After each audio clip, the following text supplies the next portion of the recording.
Pila ka tricycle driver sa Iloilo City nagapanawagan nga mapatuman na ang tricycle route plan agud wala naman sang kolorum nga magbiyahe nga nagaapekto kuno sa ilang palangabuhian. Ini ang gintutukan ni John Sala. Nagangot-ngot kuno sa gihapon ang kilid sang senior citizen nga si Nanay Azucena matapos nga nadisgrasya sadto sa ginasakyan sini nga e-bike.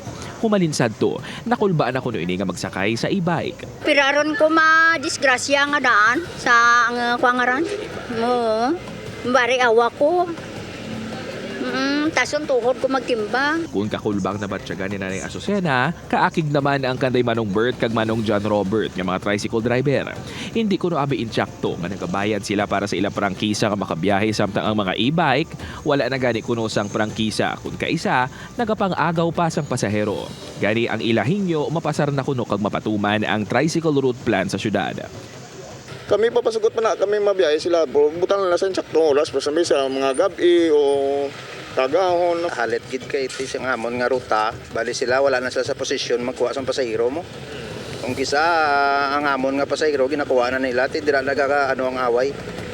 Kay wala sila ga bayad sa tax ang tapos sila pagusto lang ko din makuha sa pasahero. Una naging pahayag sang PSTMO nga paagi sa tricycle route plan maplastar ang guidelines sa pagbiyahe sa mga tricycle. Suno sa chairman sang Transportation Committee, gina-fast track ng TRP agud mapatuman gilayon.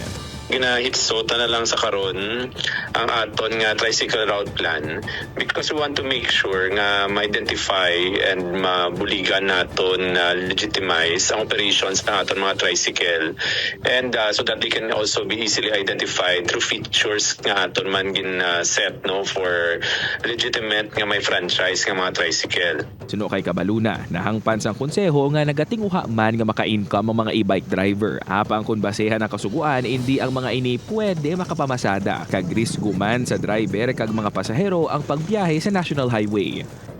Safety gid na ang number one consideration because kung madisgrasya sila in an e-bike nga current nga ginagamit, wala gid sila masakot sa aton kasi wala na sila mga insurance, wala gid na sila prangkisa. Upo, kay Romel Purquia, John Sala. One Western Visayas.